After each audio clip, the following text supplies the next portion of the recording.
Alors, je vous propose de continuer à explorer ce qui se passe sur le territoire compiègnois en accueillant maintenant Xavier Bombard. Xavier Bombard est conseiller municipal, délégué au comité d'intérêts locaux de quartier de Compiègne depuis 2020. Alors, Xavier, vous êtes aujourd'hui à la retraite et vous avez centré toute votre carrière professionnelle sur la protection de l'enfance, d'abord en tant qu'éducateur auprès d'enfants en difficulté et de jeunes délinquants, puis comme directeur d'association dans l'Oise et en Seine-Saint-Denis. Et c'est fort de cette expérience et de vos nombreux engagements associatifs que vous avez su proposer une méthode de revitalisation innovante et efficace de démocratie participative. Et ce, dans l'intérêt du mieux vivre ensemble dans les quartiers compiègnois, avec comme objectif sous-jacent de faire vivre un dialogue vrai et authentique entre citoyens et élus. Je vais donc intervenir en scindant mon propos sur trois parties. D'abord, comment on a construit cette affaire de comité d'intérêts locaux de quartier dans Compiègne. Et puis ensuite, je vous dirai aujourd'hui les gains qu'on peut observer, tant dans la ville que pour ceux qui ont participé dans ces comités d'intérêts locaux de quartier, que pour les élus que nous sommes. Et enfin, je terminerai mon propos par quelques réflexions, quelques questions, en n'ayant pas oublié évidemment de vous donner quelques exemples des travaux qui ont été réalisés par ces comités d'intérêts locaux de quartier. Alors d'abord, ce que l'on voit, ce que l'on entend, ce que l'on vit dans notre monde est quand même terriblement questionnant et pose fondamentalement la question de la rencontre, du débat et de la délibération, puisque tout à l'heure on a parlé de la délibération. Je ne sais pas si vous avez vu, mais il y a quelques mots qui fleurissent actuellement, qui sont assez intéressants. Démocrature, hypnocratie, qui montrent bien que la démocratie est un peu en difficulté. Je pèse mes mots quand je dis un peu, pour être, je dirais, le plus gentil possible par rapport à la situation.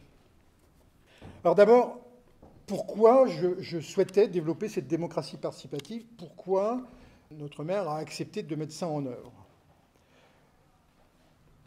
Vous savez, la grande défiance que la population aujourd'hui a vis-à-vis des politiques.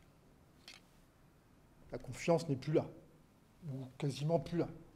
C'est inquiétant. Tout à l'heure, je le disais, la démocratie est un peu malade, donc l'idée était de revitaliser la démocratie à notre niveau. Moi, je crois beaucoup au niveau local. Je pense que ce qu'on peut faire à un niveau local est très important et ça participe progressivement, par une forme d'irrigation finalement, à la construction du monde. L'objectif était aussi d'encourager l'engagement citoyen, c'est-à-dire permettre aux citoyens qui en avaient envie, qui étaient volontaires, de participer à la vie de la ville. Donc ça voulait dire donner la parole aux citoyens, évidemment, en les écoutant et en prenant en considération leurs paroles. Et vous savez comme moi que ce n'est pas un exercice toujours facile. L'objectif également, c'était d'essayer de mettre en place une espèce de cercle vertueux des relations entre les élus et les habitants, et entre les habitants et les élus. Autre objectif, c'était de permettre aux habitants de se sentir appartenir à une ville, d'être citoyen de la ville, pleinement et complètement. Et puis, d'une certaine manière, ça répondait à la demande des habitants de pouvoir participer un peu plus, effectivement, à la vie de la ville. Donc, fort de ces questions-là, fort de ces objectifs-là, nous avons donc décidé de mettre en place ces comités d'intérêts locaux de quartier. Compiègne, aujourd'hui, c'est 42 000 habitants, c'est à peu près une quinzaine de quartiers. Et donc, il s'agissait évidemment de ne pas partir sur 15 comités, mais d'essayer de voir comment on pouvait avoir une dimension suffisante pour pouvoir les animer, les coordonner, les mettre en place et les faire vivre. Donc nous sommes revenus gentiment à mettre en place 6 comités d'intérêts locaux de quartier. En sachant que l'obligation de la démocratie participative ne nous est pas imposable à Compiègne, puisque la loi oblige, au-delà de 80 000 habitants, effectivement, à mettre en place un processus de démocratie participative. Alors, évidemment, une fois qu'on avait à peu près le cadre et les objectifs, comment on pouvait structurer l'affaire? Il fallait donc mettre en place les comités, il fallait structurer l'ensemble et mettre en place une animation de façon à ce que ça fonctionne. Ça permettait d'enrichir le débat public, bien évidemment. Ça permettait aussi, et c'est très important, de mettre du collectif dans les décisions. Parce qu'on sait très bien qu'il y a des citoyens qui, pour un besoin sur son petit trottoir, envoient un courrier, envoient un mail, fait une demande, et puis hop, il y a une réaction de l'administration ou des services de la mairie. Là, l'idée, c'était aussi de mettre du collectif dans des propositions qu'on pourrait faire. Et puis, c'était aussi de rendre évidemment lisible et visible ce qui se faisait. Alors, sur quel principe on a mis en place cette affaire? D'abord, des principes éthiques. Pas de discrimination. Évidemment, l'obligation de respect de l'autre. De la transparence. C'est-à-dire qu'il faut que la circulation de l'information fonctionne bien, dans un sens comme dans l'autre. Une amélioration continue de la démarche, en permanence, avec une obligation de s'interroger à la fois à la fin de chaque année, mais aussi parfois à la fin de chaque dossier travaillé, puisque je reviendrai sur la question des dossiers. Des débats hors des enjeux politiciens.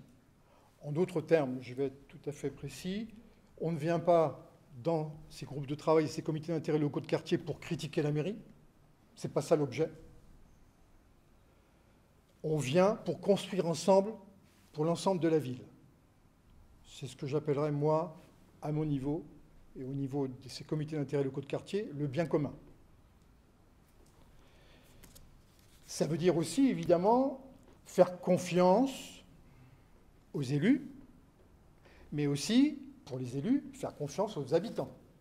Admettre, pour nous élus, que nous n'avons pas, nous, la solution, et que peut-être les citoyens, par leur savoir-faire de citoyens, leur expertise de citoyens, savent peut-être mieux que les élus ce dont ils ont besoin ou ce qui est bon pour la ville. Alors, quel rôle on a attribué à ces comités d'intérêt locaux de quartier? Un rôle d'information, un rôle évidemment d'expression, un rôle important qui va avoir son impact au fur et à mesure des années depuis qu'on a mis ça en place, c'est-à-dire en début 2021, puisque, comme vous le savez, 2020, Covid. Peser sur les décisions, c'est important, c'est-à-dire que le sujet qu'on aborde, les propositions qu'on formule ne sont pas obligatoirement retenues. En revanche, le fait de les aborder fait bouger l'ensemble du processus de décision et conduit à une décision du politique. Sur quoi? Sur les aménagements d'espaces publics, sur l'environnement et sur la voirie, sur les actions de citoyenneté, sur la culture. Je vous donnerai quelques exemples sur ces 4 registres-là sur lesquels les comités ont travaillé. Par parenthèse, depuis 2021, c'est à peu près 60 dossiers qui ont été produits par les comités d'intérêt locaux de quartier dans la ville. Donc, ça passe par la consultation, ça passe par la proposition, ça passe par la co-construction. En d'autres termes, soit les comités d'intérêt locaux de quartier ont la possibilité eux-mêmes de dire « voilà le sujet sur lequel je souhaite travailler », et ils travaillent dessus, ils ont la liberté de prendre cette décision, soit la mairie, par l'intermédiaire des élus ou par l'intermédiaire du maire, demande sur un sujet de se mettre au travail et de faire des propositions. Et puis la co-construction, c'est lorsqu'un dossier est abouti, lorsqu'il est décidé de le mettre en œuvre, bien, effectivement, il y a une espèce de suivi par les comités du dossier avec les services. Et je reviendrai aussi sur la relation avec les services, c'est important. Alors, comment ont été composés ces comités? Vous pouvez bien imaginer que si on veut qu'il y ait du débat, un débat constructif, apaisé, tranquille, mais en même temps qui permette effectivement de produire des idées intéressantes et des propositions intéressantes, nous avons pensé qu'il ne fallait pas être trop nombreux. On s'est dit, on part avec une idée d'une vingtaine par comité de personnes. La répartition de ces comités, un tiers des personnes étaient désignées par le maire, soit sur proposition des élus, par relation, etc. Un tiers était désigné par les associations qui vivent dans la ville, ou sur le quartier sur lequel ils sont implantés, et un tiers par le tirage au sort sur les listes électorales, en présence d'huissiers. On a proposé que, pour que les gens puissent pouvoir, sur le temps, suffisamment s'investir, on s'est dit, on fait un mandat de 3 ans, renouvelable une fois. Au total, depuis 5 ans, c'est 260 personnes dans la ville de Compiègne qui ont participé à ces comités. Aujourd'hui, pour les 6 comités, il y a à peu près 150 personnes, de tous les quartiers de la ville. Et au fur et à mesure de l'année, évidemment, nous avons des personnes qui sont venues nous solliciter en disant « je souhaite participer », puisqu'ils ont pris connaissance des travaux qui étaient faits, de la manière dont ça a été fait. Donc ils sont venus nous solliciter pour dire « je souhaite participer ». Donc nous les recevons, nous discutons avec eux, l'idée étant de ne rejeter aucune demande. Et seules, je peux vous le dire de manière très transparente, les seules personnes qu'on a refusées, c'était des personnes qui étaient politiquement trop étiquetées, publiques. Parce que notre crainte, c'était justement que ça introduise du débat politicien dont nous ne voulions pas sur le plan de la construction du travail. Bien évidemment, l'engagement est bénévole. Chaque comité est animé par une équipe d'animation, c'est-à-dire 2, 3, 4 personnes selon les comités, que le comité a désigné sur la base d'un volontariat au point de départ. Ces équipes d'animation, nous les avons formées au départ, à la fois dans les méthodes d'animation des comités, mais aussi dans les travaux à conduire, dont les comptes rendus à fournir, puisque à l'issue de chaque réunion, il y a un compte rendu qui est diffusé dans tous les comités, sur le web, avec un code d'accès, où tout le monde a accès à toutes les informations. Donc il y a vraiment une totale transparence des travaux qui sont fournis. Les réunions sont mensuelles, pas trop longues, 1h30, 2 heures maximum. Toutes les réunions, grosso modo, ont lieu souvent en soirée, à partir de 18h. Donc, je le disais, un compte-rendu à l'issue de chaque réunion, un appui méthodologique donc, pour les équipes d'animation. Et puis, évidemment, 6 comités, ça veut dire une coordination et une animation des 6 comités. Donc ça, c'est le rôle des élus. Et donc, régulièrement, nous réunissons les équipes d'animation et nous faisons le point sur les travaux, nous faisons le point sur les animations, comment elles se passent. C'est-à-dire qu'on recueille de la part des équipes d'animation les émotions qu'ils peuvent avoir, les questions qu'ils peuvent se poser par rapport aux difficultés qu'ils peuvent rencontrer. Et puis, évidemment, on se projette et on construit des choses pour l'avenir de manière plus transversale. Au-delà de ces réunions régulières des équipes d'animation, il y a ce qu'on appelle, nous, un forum. C'est-à-dire, chaque année, les 6 comités exposent sur le parvis de l'hôtel de ville tous les travaux qui ont été accomplis. Alors, travaux de réflexion, les dossiers qui ont été construits, mais aussi, pour certains, les réalisations que ça a provoquées. Donc, dans un échange avec la population, pour pouvoir montrer ce qui s'est fait, et puis pour pouvoir éventuellement répondre à des questions que la population peut avoir. Le lien avec les élus. Alors, dans chaque quartier, il y a des élus délégués de quartier. Donc ces élus délégués de quartier participent à ces réunions. Mais la place des élus est très claire. L'élu est là comme une ressource. L'élu est là pour être à l'écoute. L'élu est là pour apporter éventuellement des informations utiles au débat. Mais l'élu ne pilote pas le débat. C'est vraiment l'équipe d'animation qui a la charge de piloter le débat. Ensuite, une fois que chacun des comités ayant travaillé sur un dossier produit son dossier, et je peux témoigner ici de la qualité d'expertise parfois de certains dossiers, parce que vous pouvez bien imaginer que sur 20, 25, 30 personnes dans un comité, il y a différentes compétences qui sont là présentes. Il y a des dossiers qui ont valeur d'expertise technique que les services de la mairie parfois ont envié. Vraiment des dossiers de très très grande qualité. Donc quand ces dossiers sont terminés, ils nous sont envoyés en tant qu'élus, nous le transmettons au maire avec un certain nombre d'observations et de propositions complémentaires. Le maire fait ses observations, envoie dans les services pour instruction, et ensuite il y a un retour, soit dans la réalisation, soit éventuellement dans une suspension, puisqu'il n'y a pas les moyens, ou éventuellement ce sont des dossiers trop importants et qui nécessitent effectivement une étude à plus long terme. Alors, quels sont les dossiers qui ont été travaillés?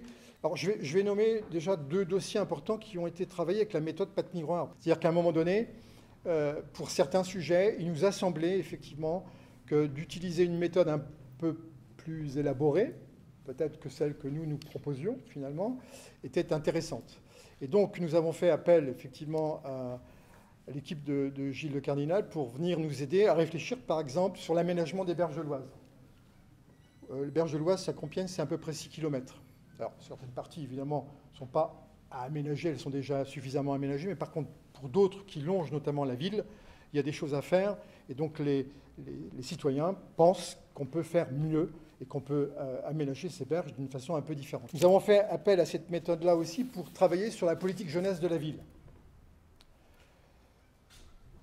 considérant que, ça c'était donc la parole des citoyens, les adolescents dans la ville, il y avait peut-être quelque chose à faire de plus ou de mieux ou de différent. Ça aboutit à la mise en place d'un conseil des jeunes, avec les enfants qui aujourd'hui sont en classe de 5e, dans une première expérimentation, et qui devrait déboucher, j'espère, en tout cas sur quelque chose de beaucoup plus large, ensuite, si les choses fonctionnent bien.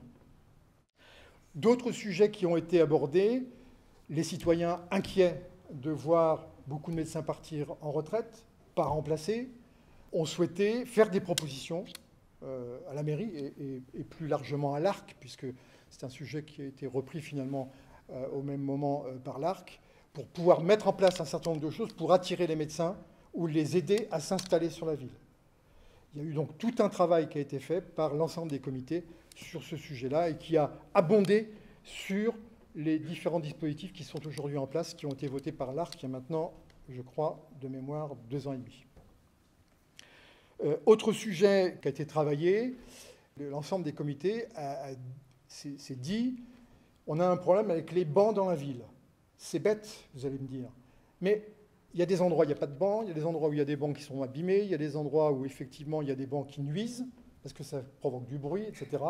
Réfléchissons un peu à ce sujet-là. Qu'est-ce qu'on peut faire de plus, de mieux, de différent, pour qu'effectivement, sur l'ensemble de la ville, pour permettre aux personnes un peu âgées, aux mamans ou papas qui veulent s'asseoir avec leur enfant pour se poser, et qu'il y ait des bancs aux bons endroits sans que ça cause pour autant des nuisances. Donc tous les comités ont travaillé, on fait un répertoire complet de tous les bancs sur la ville et on produit des propositions au conseil municipal. Aujourd'hui, nous travaillons sur la création d'une journée citoyenne, c'est-à-dire une journée où les citoyens volontaires accepteraient de donner du temps à la ville pour faire des choses pour la ville. C'est des choses qui existent au niveau national et qui donc sont en réflexion là actuellement avec les comités d'intérêt locaux de quartier. Qu'est-ce que je peux vous dire d'autre? Bon, des aménagements de voiries, de carrefours, de places dans les différents endroits de la ville. Alors, 60 dossiers au total et avec un certain nombre donc, de réalisations à l'issue de ces 60 dossiers. Les 2 derniers points, c'est-à-dire les gains. C'est une opportunité pour la ville, puisque effectivement un certain nombre de talents, évidemment, se sont révélés à travers les travaux qui ont été construits. On parvient, me semble-t-il, à un meilleur équilibre entre démocratie participative et démocratie représentative, parce que ce n'est pas la même chose, n'est-ce pas? Il y a un travail, évidemment, qui s'est fait entre les citoyens et les services de la ville. Ça, c'est quelque chose qui a beaucoup progressé. Parce qu'au départ, les services, évidemment, pouvaient regarder la création de ces comités d'intérêt locaux de quartier comme des empêcheurs de tourner en rond, on va dire comme ça. Hein. Je crois qu'on peut dire aussi que ça a permis aux citoyens, un bon nombre de citoyens, de découvrir la ville. Parce qu'il y a des rencontres de tout le monde à un moment donné, et donc on découvre l'ensemble de sa ville. Beaucoup de citoyens restent dans leur quartier et ne vont pas dans les autres quartiers. Et ça, c'est important aussi de faire un peu unité. Voilà, quelques questions, quelques réflexions que tout cela m'apporte. D'abord, je pense qu'il est important de pouvoir définir le bien commun qui réunit avant de débattre.